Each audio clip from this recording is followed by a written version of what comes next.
नमस्कार दोस्तों, I know that it has been a very very long time since we began our proceedings और काफ़ी हमने देर कर दी आते आते। तो आई सेड ओके, अच्छा कुछ स्टार्ट करना है वापस, तो what better then to make a come back from business cycles, because यही तो कंसेप्ट है बिजनेस साइकिल्स में, कभी ऊपर कभी नीचे। आई said fine, let's go, let's do this. Business cycle में मैंने सोचा सबसे डिफ़िकल्ट टॉपिक पकड़ते हैं जहाँ पे लोग फंसते हैं। सैमुअलसन। सैमुअलसन के अलावा तो सबको पता है शुम्पीटर क्या करेगा, वो बोलेगा भैया इनोवेशन की वजह से हो रहा है। आप बोलोगे मिल्टन फ्रीडमैन, ना वो मनी सप्लाई नाम याद आ जाएगा आपको, ठीक है। फंसते लोग सैमुअलसन में ही है, सर सैमुअलसन में दिक्कत आ रही है, या तो कैल्डोर में आ जाएगी, हिक्स में आ जाएगी, तो वहीं फंस जाओगे फिर आप। दिक्कत है, अरे यार क्या काहे की दिक्कत है भाई। हमें पता है कि बिजनेस साइकिल में ये अगर मेरी एग्रीगेट जीडीपी है सर, ठीक है, ये मेरी एग्रीगेट अगर जीडीपी है और ये मेरा टाइम है और ये मेरी इनकम है, सर ये मेरी बिजनेस साइकिल है, ये जो लाइन निकलते हुए जा रही है ना सर, ये इसको ट्रेंड लाइन कहते हैं, सीधी बात है, ठीक है। Trend line, basically this trend line also indicates economic growth. अगर मैं बोलूँ इसमें इकोनॉमिक ग्रोथ कहाँ है, तो ये मेरी पीक पे नहीं है, ये मेरी नीचे नहीं है, कहीं भी नहीं है, ये इकोनॉमिक ग्रोथ जो है ये मेरी ट्रेंड लाइन दिखा रही है ऊपर। So I said fine let's make a come back here, देखते हैं। तो पी सैमुअलसन, पॉल सैमुअलसन जो है वो अमेरिकन है। इनके पहले 1936 से स्टार्ट करते हैं, कहानी पढ़ते हैं पहले। तो देखो 1936 में हमारे एक भाई साहब आए, जॉन मेनर्ड कीन्स, आप सब जानते हो उनको। जॉन मेनर्ड कीन्स ने सबसे पहले बिजनेस साइकिल्स एक्सप्लेन करने के लिए क्या बोला, उन्होंने बोला भैया देखो जो ऊपर नीचे हो रहा है ना ये फ्लक्चुएशन, हमें समझाना ही है, ये सारे इकोनॉमिस्ट बता रहे हैं, देखो हो रहा है, सबको पता है क्यों हो रहा है, ये मेजर फैक्टर है। तो भाई साहब जॉन मेनर्ड कीन्स ने बोला कि देखो इन्वेस्टमेंट की वजह से हो रहा है, changes in investment, that's why it's happening, caused by the changes in marginal efficiency of capital, इसकी वजह से हो रहा है। No he only use the concept of multiplier, इसने सिर्फ मल्टीप्लायर का ही कंसेप्ट करा। इसने एक फैलेसी कमिट कर दी, इसने बोला कि मैं एक्सेलरेटर का कंसेप्ट यूज़ नहीं करने वाला। ओके फाइन, मल्टीप्लायर का ही करा इसने। इस फैलेसी को करेक्ट करने के लिए भाई साहब हमारे 1939 में 3 साल बाद, heavily influenced by our brother here John Maynard Keynes, आते हैं अमेरिकन पॉल सैमुअलसन। ये जो जॉन मेनर्ड कीन्स है वो ब्रिटेन के हैं, किंग्स कॉलेज के पास आउट 1939। इन्होंने बोला कि हम मल्टीप्लायर और एक्सीलरेटर दोनों को मिला देते हैं, और उसकी वजह से इन्होंने एक थ्योरी निकाल दी कि ये जो ऊपर नीचे चीज़ हो रही है, ये चीज़ हो रही है एक्सीलरेटर और मल्टीप्लायर की वजह से, ठीक है। Now before we move forward, I want you to simply know 2 to 3 concepts. Number 1 आपको पता होना चाहिए, प्री रिक्विजिट नॉलेज होनी चाहिए आपको ऑटोनॉमस कंजम्पशन की। आपको पता होना चाहिए ऑटोनॉमस क्या होता है, consumption investment, I am sorry, autonomous investment क्या होता है, आपको पता होना चाहिए इंड्यूस्ड इन्वेस्टमेंट क्या होता है, और आपको पता होना चाहिए कि मल्टीप्लायर और एक्सीलरेटर क्या होता है। ये आपने 12वीं में बहुत अच्छे से पढ़ा होगा। एक्सीलरेटर आपने अपनी बीए में, बीएससी में पढ़ा होगा, तो कोई बड़ी बात नहीं है, ठीक है। I will still give a brief later on, not to worry. So then came out of course this paper in 1939। इस पेपर का नाम है interaction between multiplier analysis and principle of acceleration. कभी आ जाए ये नेट यूजीसी में तो आपको पता है कि क्या आंसर है। ये हमारे पॉल सैमुअलसन भाई साहब हैं और ये हमारे जॉन मेनर्ड कीन्स भाई साहब हैं। ये एआई जेनरेटेड इमेजेस हैं। ऑब्वियसली इंटरनेट पे इतनी डिटेल और कलर्ड तो मिलेगी नहीं 1939 1940s की। So I said why not use AI for economics, and this is what it came up with. So I think that was very interesting. So अच्छा, क्या अजम्पशंस है मेरी इस पूरी हिसाब किताब में? मेरे अजम्पशंस क्या है? सबसे पहले प्रोडक्शन कैपेसिटी इज़ लिमिटेड, बहुत इंपॉर्टेंट है। मैं आगे आपको बताऊंगा भी ये क्यों इंपॉर्टेंट है, पर समझ लो कि ओवर प्रोडक्शन नहीं हो रहा है, प्रोडक्शन कैपेसिटी लिमिटेड है, ठीक है। इसका मतलब मुझे जोर लगाना पड़ेगा प्रोड्यूस करने के लिए, क्योंकि मेरी कैपेसिटी कम है, तो मुझे जोर लगाना पड़ेगा, है ना। नंबर 1 समझ जाओ इस चीज़ को। दूसरी चीज़, मेरा जो कंजम्पशन है करंट पीरियड का, वो डिपेंड कर रहा है income of the preceding year. इसका मतलब ये मेरा कंजम्पशन है आज का, 2019 का। ये कंजम्पशन 2019 का मेरी इनकम किसकी, कौन सी इनकम, 2018 की इनकम पे डिपेंड कर रहा है, ठीक है।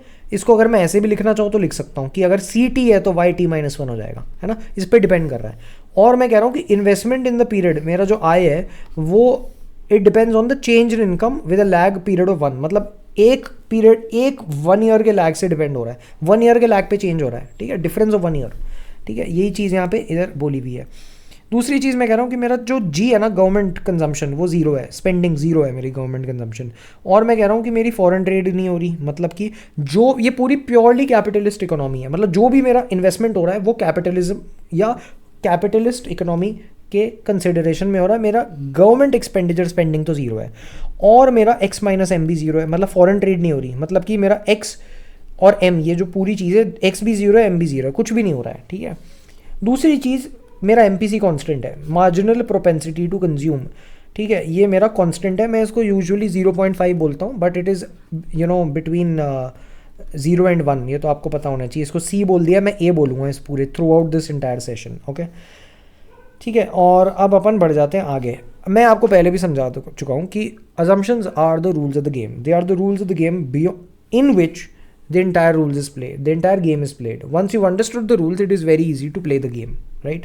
So we have understood the constraints of the game very well. Now let's move to the real game. असली गेम खेलते हैं, ठीक है। अब ये कुछ लिखा हुआ है, आप तो यहाँ पे ध्यान दीजिए, आप इसको पढ़ लीजिएगा बाद में पॉज करके, पर पहले यहाँ पे समझिए। देखो क्या कर रहा हूँ मैं, ऑटोनॉमस इन्वेस्टमेंट, ठीक है। मैं क्या कर रहा हूँ, ऑटोनॉमस इन्वेस्टमेंट कर रहा हूँ। ऑटोनॉमस इन्वेस्टमेंट का मतलब क्या है?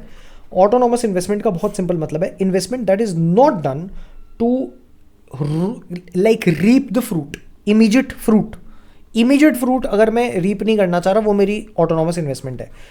और I can also define autonomous investment as investment which is not influenced by anything. कुछ भी प्रिसीडिंग फैक्टर उसको इन्फ्लुएंस नहीं कर रहा है, it is happening solely because of investment purpose, ठीक है, सोनली बिकॉज ऑफ दैट, कुछ भी इसको डिटरमाइन नहीं कर रहा है। तो सपोज करो इकोनॉमी में कैपिटलिज्म की वजह से कुछ ऑटोनॉमस इन्वेस्टमेंट हुआ। अब क्योंकि ऑटोनॉमस इन्वेस्टमेंट हुआ, आप तो ये जानते हो ना सर कि C+I, ये वाला कंसेप्ट तो आपने पढ़ा होगा, y बराबर C+I ऐसा करके पढ़ा है ना। अब क्योंकि मेरा ऑटोनॉमस इन्वेस्टमेंट बढ़ गया तो मेरा इमीडिएटली मेरा डिमांड बढ़ जाएगा। डिमांड क्यों बढ़ गया सर मेरा? क्योंकि मेरी इनकम बढ़ गई, मेरी डिमांड बढ़ जाएगा, सीधी बात है ना। ये देखो यहाँ पे मेरा इन्वेस्टमेंट बढ़ रहा है तो मेरी इनकम बढ़ गई, इनकम बढ़ गई तो मेरा डिमांड भी बढ़ जाएगा। क्योंकि मेरा डिमांड बढ़ रहा है और डिमांड ही बढ़ रहा है, सप्लाई नहीं बढ़ रहा है, एज अ रिजल्ट होगा क्या? प्राइस बढ़ जाएगी, प्राइस बढ़ गई, एग्रीगेट प्राइस बढ़ गई। क्योंकि तो मेरी एग्रीगेट प्राइस बढ़ गई sir, as a result of this now the other people, the capitalist, remember this is a capitalist economy, what are they saying? American, of course American है, कैपिटलिज्म की बात करेगा, वो बोल रहा है कि प्राइस मेरी बढ़ गई। क्योंकि तो मेरी प्राइस बढ़ गई, ऑब्वियसली कंपेटिटर्स आ जाएंगे मार्केट में, बोलेंगे अरे वाह भाई प्राइस बढ़ रहा है, आ जाते हैं, चलो let's go, let's make some profit. तो अब अजम्पशन नंबर 1 याद करो, मैंने क्या बोला था सर? प्रोडक्शन कैपेसिटी लिमिटेड है, मतलब धक्का देना पड़ेगा, इकोनॉमी ऐसे आगे नहीं जाएगी। क्योंकि मुझे प्राइस बढ़ाना है, देखो प्राइस बढ़ गया, मुझे मार्केट में एंट्री करना है। We know law of supply, पता ही है क्या कहता है law of supply, everything keeping ceteris paribus, price बढ़ा दो तो क्या बढ़ जाएगा? सप्लाई बढ़ जाएगा, एग्रीगेट सप्लाई आपका बढ़ जाएगा। यही मेरा लॉ ऑफ सप्लाई है। तो यहाँ पे प्राइस बढ़ रहा है, मुझे बढ़ाना क्या है? सप्लाई। सप्लाई बढ़ाने के लिए प्रोडक्शन कैपेसिटी बढ़ानी पड़ती। प्रोडक्शन कैपेसिटी बढ़ाने के लिए मुझे चाहिए पैसा, बिना पैसे के तो मेरी कैपेसिटी बढ़ेगी ही नहीं। तो मुझे क्या करना पड़ेगा? I need capital formation, delta K, capital formation बढ़ाना पड़ेगा, मेरा कैपिटल में ग्रोथ करना पड़ेगा। Constant capital will not yield any result, I need to change, increase my capital, so there needs to be this delta K. And how will this happen? बिना पैसे के कुछ हो सकता है क्या? नहीं होगा। तो मेरे को induced investment that has been induced as a result of market conditions. So ये ऑटोनॉमस कंजम्पशन की, इन्वेस्टमेंट की वजह से इंड्यूस्ड इन्वेस्टमेंट हो रहा है। ये आपको पूरा फंडा समझना है, ये कुछ भी नहीं है, यही कह रहा है। ये देखो आप इसको पढ़ लो पूरा, this is all, every single pointer has been taken not from anybody else but from the paper itself. उस पेपर के जिस्ट को समझा दिया है मैंने, पेपर बहुत बड़ा है, इस पेपर को मैंने 4-5 पॉइंट में क्लियर कर दिया है। तो हमारी थ्योरी हो गई? नहीं हुई सर। इसमें अगर आप इसके बेसिस पे चले जाओगे एग्ज़ाम देना तो नंबर नहीं आएंगे, ना तो एमए में आएंगे, ना आपके नेट, यूजी और यूजीसी या जेआरएफ और जो भी आप कुछ एग्ज़ाम बैठोगे, कुछ नंबर नहीं आने वाले। पर ये समझना बहुत ज़रूरी था। अब इसको इस सर्कल से समझ लेते हैं। देखो क्या हो रहा है, इन्वेस्टमेंट, ऑटोनॉमस इन्वेस्टमेंट इंक्रीज़ हो रहा है, इंक्रीज़ इन मल्टीप्लायर हो रहा है। अरे यही तो हो रहा है यार, इंक्रीज इन मल्टीप्लायर तो हो रहा है। उसके बाद मेरा इंड्यूस इन्वेस्टमेंट बढ़ रहा है, और उसके बढ़ने के बाद क्या हो रहा है? ये इनकम, आउटपुट, एम्प्लॉयमेंट। मतलब कि ये पूरा रीज़न मेरा समझ में आ रहा है कि सर ये ऊपर जा क्यों रहा है और ये नीचे आ क्यों रहा है और ये वापस क्यों ऊपर जा रहा है? इसकी वजह से जा रहा है सर, ये इंड्यूस्ड इन्वेस्टमेंट, ऑटोनॉमस इन्वेस्टमेंट की यील्ड होने पे, और फिर ये नीचे इसीलिए जा रहा है। So this entire thing is happening as a result of this cyclical flow. अब मैंने आपको 2 कंसेप्ट बोले थे, मैं आगे समझाऊंगा। ये के, छोटा के, जिसको मैं इंटरचेंजेबली ए से भी यूज़ करने वाला हूँ, और ये एक्सेलरेटर अल्फा, जिसको मैं छोटे बी से भी, ये बी, सॉरी छोटा बी, ये यूज़ कर देता हूँ। इसको समझ लो भैया। एक्सेलरेटर क्या है? इन्वेस्टमेंट अपॉन इनकम या कंजम्पशन। इसको अपन अभी के लिए अपन बोलेंगे आई अपॉन वाई, ठीक है, इसको याद रखना। और ये क्या है सर, डेल्टा वाई बाय, ये तो अपने को पता है। अच्छा, अब सैमुअल्सन ने बोला मैं अपना इक्विलिब्रियम खुद का कंडीशन निकालूंगा, मैं बोलूँगा इकोनॉमी किस कंडीशन में इक्विलिब्रियम पे होगी, तो मुझे पता है और किंजन को फॉलो करता है ना, but this guy is new Keynesian, is not a Keynesian guy. ये क्या बोलता है कि हमें पता है कि इकोनॉमी इक्विलिब्रियम पे कब होती है, जब इनकम बराबर क्या होगी sir, this Y is equal to what, C plus I plus G plus X minus M. अब देखो ये जो सिचुएशन है ना, ये दो तो जीरो हो गए, अजम्पशंस में जीरो है, गवर्नमेंट स्पेंडिंग नहीं है, प्योरली कैपिटलिस्टिक है, अमेरिकन है ना। याद रखना इस कोट को, every thinker is a child of his times. तो वो भाई 1939 के इंटायर कैपिटलिस्ट अमेरिकन इकोनॉमी से आ रहा है, वो गवर्नमेंट स्पेंडिंग जीरो ही मानेगा, ठीक है। और वो कह रहा है फॉरेन ट्रेड नहीं है, ये तो सिंप्लिसिटी के लिए करते हैं लोग, ठीक है। तो मेरी ये बेसिकली इक्विलिब्रियम की इक्वेशन आ गई कि y बराबर सी प्लस आई। अब मैं एक पीरियड कंसिडर करने वाला हूँ, ठीक है। तो सैमुअल्सन भाई साहब ने भी एक पीरियड कंसिडर करा होगा 1939। अब उस 1939 को मैं एक पीरियड को टी कह देता हूँ, तो वाई टी बराबर C T plus I T, ये कह देता हूँ मैं, ये equation, this is my equation number 1, okay. अब मैं दूसरी चीज़ मैंने क्या बोली, मैं अब मुझे क्या करना है, अब मुझे सी टी और आई टी को वाई के टर्म्स में निकालना है, तभी तो मेरी इक्वेशन सिंप्लीफाई हो पाएगी। तो मैं कह रहा हूँ, मैंने एक चीज़ पढ़ी थी, मैंने क्या पढ़ा था अजम्पशन में, याद करो, मैंने पढ़ा था consumption of a particular year depends on the income of the preceding year. आप यहाँ पे देख लो, ये पढ़ा था ना, consumption of 2019 will depend upon the income of 2018। तो इसका मतलब क्या, इसका मतलब ये कि ये वाई टी माइनस वन आ गया यहाँ पर। आपने अगर लॉन्ग रन इकोनॉमिक फंक्शन पढ़े हैं, कंजम्पशन फंक्शन पढ़े हैं, तो आपको ये पता होना चाहिए कि consumption is equal to C Y. ये सी जो होता है ये बेसिकली मल्टीप्लायर इफेक्ट आपका दिखाता है, ठीक है, ठीक है। तो इसको मैं यहाँ पर सी को इंटरचेंजेबली ए यूज़ कर देता हूँ, ये आ गया मेरा दूसरी इक्वेशन, ठीक है, ये मल्टीप्लिकेशन में आ गई मेरी। अब मैंने कह दिया sir investment of time T क्या है, इन्वेस्टमेंट ऑफ टाइम टी कुछ भी नहीं है sir, investment of time T is simply the consumption of this year minus the consumption of preceding year. यही मैंने अजम्पशन में भी पढ़ा था, याद कर लो। मेरी इन्वेस्टमेंट जो है वो आज की कंजम्पशन, जो मेरी इस साल की कंजम्पशन और पिछले साल की कंजम्पशन का डिफरेंस ही तो है। अब मैं ये बोल रहा हूँ, आप यहाँ पर आ जाओ सर, इसको देखो, ये क्या कह रहा है सर, ये b बराबर क्या कह रहा था, b is equal to I upon Y. मुझे आई तो निकालना है, तो मैंने क्या बोला, बी वाई, ठीक है। तो बी वाई को यहाँ पे मैं b लिख देता हूँ, ये आ गया, ये मेरी इक्वेशन 2 आ गई। अच्छा, इसको थोड़ा और, बाय द वे ये जो b है ना, इसको एक्सेलरेटर कहते हैं, ये अपन ने पिछली स्लाइड में पढ़ा था, और यही चीज़ कैपिटल टू आउटपुट रेशियो भी है। This is also the capital to output ratio. So if you remember this situation, ये जो सिचुएशन थी ना यहाँ पर, या इधर वाली सिचुएशन देख लो, ये जो capital formation, how much capital formation will result in to how much of output, ये पूरा सिचुएशन यहीं पे तो डिपेंड कर रहा है। ये मेरा capital to output ratio denote कर रहा है, ठीक है। अब सी टी की तो वैल्यू मेरे पास ऑलरेडी इक्वेशन 2 में भैया, ये रही। सी टी माइनस वन की सोचो, खुद सोचो कि सी टी माइनस वन की मेरी क्या हो सकती है।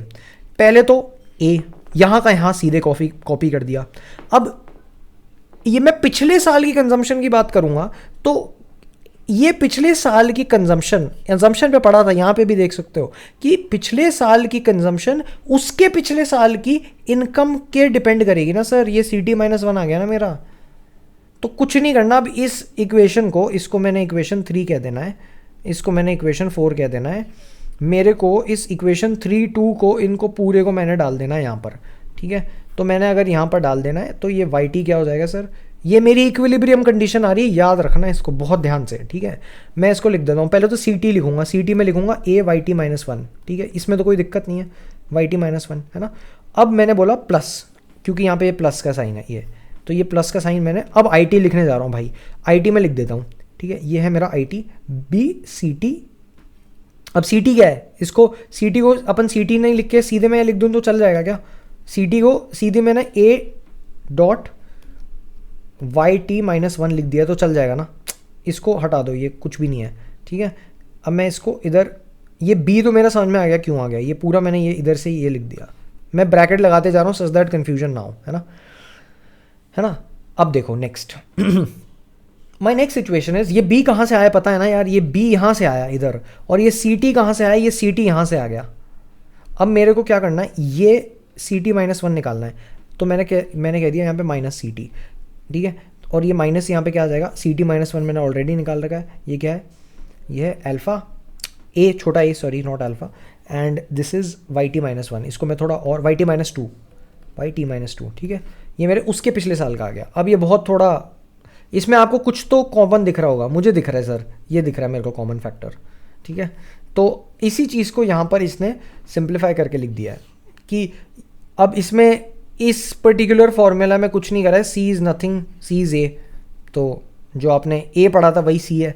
तो इसने क्या फाइनल फार्मूला निकाला, अगर अपने हिसाब से देखें यहाँ पर, तो इसने अल्फ़ा, ये अल्फ़ा मतलब ए, वन प्लस बी, जो बी मेरा था ही y T minus one, minus c जो कि ए है मेरे कंडीशन में, वाई टी माइनस टू। ये मेरी इक्विलिब्रियम की कंडीशन है। कहने का मतलब ये है कि जो मेरी इक्विलिब्रियम कंडीशन है, अगर मुझे बिजनेस साइकिल निकालना है तो मेरे को एक्सिलरेट मल्टीप्लायर पता होना चाहिए जो कि ये मेरा ए है, मेरे को बी पता होना चाहिए जो कि मेरा एक्सिलरेटर है, और मेरे को पिछले साल की इनकम पता होनी चाहिए, और मेरे को उसके पिछले साल की इनकम पता होनी चाहिए। So if I have all these factors I can very simply calculate कि कौन सी कंडीशन में अब इकोनॉमी होने वाली है, how will the business cycle B influenced. Very simple है ना। बस पूरा ये मैथ्स का गेम मेरा इसी के लिए था। अब यहाँ से असली जो नेट यूजीसी से सवाल आते हैं वो आते हैं। तो अब इस भाई ने क्या करा, ये फॉर्मूला पकड़ा, ठीक है, ये मेरा मेजर फॉर्मूला है, ठीक है, ये फॉर्मूला उसने पकड़ लिया, और इस फॉर्मूले पे उसने बोला कि एक काम करते हैं, अब इसमें मैं वैल्यू डाल के देखता हूँ। So there in comes the 5 models of Samuelson. इसने ना एक सिचुएशन कंसिडर करी, ये 5, ठीक है। इसने वैल्यू एमपीसी की मैंने आपको बोली थी 0.5 ही रखूँगा मैं, अजम्पशन में बोल दी थी मैंने। तो इससे मेरा मल्टीप्लायर भी कांस्टेंट आ जाएगा 2 2 2। अरे यार 1/1 माइनस 0.5 2 ही तो आएगा ना। एक्सीलरेटर की वैल्यू वेरी कर दी मैंने, ठीक है, उस फॉर्मूले में। तो 0 1 2 3 4, ठीक है। अब इसने क्या बोला, देखो रीजन ए, ये रहा मेरा रीजन है। इस कंडीशन में देखो यहाँ पे जो ये वाई एक्सिस है ये डिनोट कर रहा है मेरा वैल्यू ऑफ मल्टीप्लायर, और ये जो मेरा एक्स एक्सिस है ये मेरा एक्सीलरेटर। तो ये ए डिनोट कर रहा है और ये बी डिनोट कर रहा है हमारे फॉर्मूला के हिसाब से। जब मेरी इकोनॉमी इस रीजन में है, ए वाले रीजन में है, ठीक है, तो क्या होगा, तो कोई भी ऑसिलेशन नहीं होने वाला, तो कोई भी ऑसिलेशन नहीं होने वाला। मतलब कि इसको और डिटेल में पढ़ते हैं। ये मेरा पैनल ए है, स्मूथ कन्वर्जन, ठीक है। इनिशियल इक्विलिब्रियम यहाँ पे था, ठीक है। ये कह रहा है कि इकोनॉमी इस पर्टिकुलर मॉडल में यूं ऊपर जाएगी, ऐसे ऊपर की तरफ निकलेगी और नीचे आएगी नहीं, यहाँ न्यू इक्विलिब्रियम सेट हो जाएगा। इनिशियली इधर से न्यू इक्विलिब्रियम सेट हो गया, ठीक है, ग्रेट। तो ये सिचुएशन मेरी आ गई यहाँ पर। अब देखो ये तो तब की कंडीशन है जब रीजन ए में है ना। Then another condition at 1 at region B, ये नहीं मेरी रीजन बी, ये है मेरा रीजन बी, ठीक है। इस रीजन बी में एक डैम्प्ड साइकिल बनेगी, डैम्प्ड साइकिल बनेगी और मेरी स्टेबल ऑसिलेशन बनेगी। क्या मतलब है भाई इसका, ये मतलब है, ये देख रहे हो, डैम्प्ड का मतलब डिसेंडिंग, ठीक है। तो इनिशियल इक्विलिब्रियम मेरा यहाँ इस कंडीशन पे था, यहाँ से ये इकोनॉमी ऊपर जानी स्टार्ट हुई। पहले तो बहुत अच्छे से ऊपर गई, फिर नीचे आई, फिर नीचे आई, नीचे आई, और यहाँ पे ख़त्म हो गई, डैम्प हो गई, डिसेंडिंग, मतलब बड़े से छोटे ऑसिलेशंस में यहाँ पे आके ख़त्म हो गई। तो मेरी न्यू इक्विलिब्रियम इधर आ गया, यहाँ पर इधर आ चुका है मेरा न्यू इक्विलिब्रियम, ठीक है। तो ये आप देख सकते हो इधर कि मेरा बी रीजन जो था, बी रीजन, अभी अपन पिछले वाली स्लाइड में चलेंगे तब अब इस कंडीशन में डैम्प्ड साइकिल बनी है मेरी, डिसेंडिंग ऑर्डर में मेरे जो ऑसिलेशंस है, ऑसिलेशंस बन रहे हैं। बाय द वे यहाँ पे कोई ऑसिलेशन बना क्या, नहीं, ये यूं चल के यूं खत्म हो गया, इधर ऐसे बस खत्म हो गया। यहाँ पे ऑसिलेशंस बन रहे हैं, और बन कैसे रहे, डिसेंडिंग, ऊपर नीचे, डैम्प्ड, ये डैम्प्ड साइकिल बन रही है, ठीक है, clear. Now let's go to region number C sir. Region number C ये रहा मेरा रीजन नंबर सी। ऑब्वियसली ये पूरा रीजन है मेरा, सी और ई के बीच में जितना भी रीजन है पूरा सी रीजन है, ठीक है। इसमें क्या हो रहा है, इसमें एक्सीलरेटर की वैल्यू 3 है। अब एक बार मैं ई भी कर सकता हूँ, चलो पहले ई कर लेते हैं such that you know you will have a decent understanding. तो ई वाले केस में क्या हो रहा है, ई के केस में एक्सीलरेटर की 2, बाकी तो वैल्यू सब में 2 है। ये मेरा ई पॉइंट है इधर, ये पर्टिकुलर पॉइंट ई है ना, ये पर्टिकुलर। तो इसमें कांस्टेंट साइकिल बनेंगे, कांस्टेंट ऑसिलेशन। ये एक स्पेशल केस है। क्यों है स्पेशल केस, क्योंकि इम्पॉसिबल है सर, होता ही नहीं है ये देख लो, ये मेरा स्पेशल केस देख लो।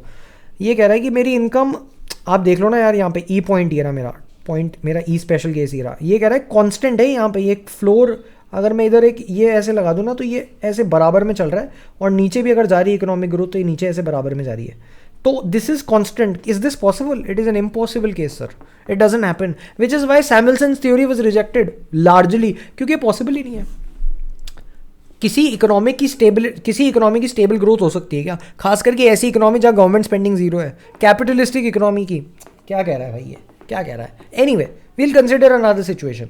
अब अपन यहाँ पे पहुँच जाते हैं. अब मैंने एक्सेलरेटर की वैल्यू 2 से 3 कर दी. अब आ गए अपन सी पे. सी में क्या हो रहा है सर? एक्सप्लोजन सर, एक्सप्लोजन बढ़ रहा है. ये देखो एक्सप्लोड हो रहा है यहाँ पे, सीधे एक्सप्लोड.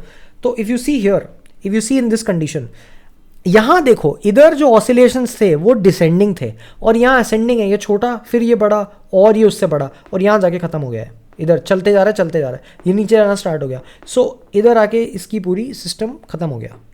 तो ये तो मेरा इनिशियल इक्विलिब्रियम था और ऊपर चला गया ये टोटल. ठीक है, सीलिंग आउटपुट है. एक एक्सप्लोजिव मेथड से ऑसिलेशन हुआ है इसका. देख लो यहाँ पर एंटी डैम्ड कहते हैं. एंटी डैम्ड मतलब असेंडिंग ऑर्डर में ऊपर चढ़ना, असेंडिंग ऑर्डर में छोटे, पहले छोटी ऑसिलेशन, फिर बड़ी, फिर बड़ी, फिर उससे और बड़ी. एक्सप्लोड हो रहा है. एक्सप्लोजन ऐसा ही तो होता है, पहले छोटे डायमीटर में हुआ, इतने में हुआ, फिर और ऊपर, फिर और ऊपर, और ये होता गया, होता गया. ये एक्सप्लोजिव है सर, ये एक्सप्लोजन का मतलब है. This is how explosion happens. Unstable oscillation है सर, ये बहुत अनस्टेबल है, छोटे से बड़ा ऊपर जाती जा रही है. ठीक है, इसमें स्टेबल होती है ऑसिलेशन बाय द वे, जो केस नंबर 2 है. फाइनली डी को 4 कर देते हैं सर अपन, एकदम बढ़ा देते हैं एक्सेलरेटर को. ठीक है, डी रीजन में चले जाते हैं. डी रीजन में अपन पहुंच गए.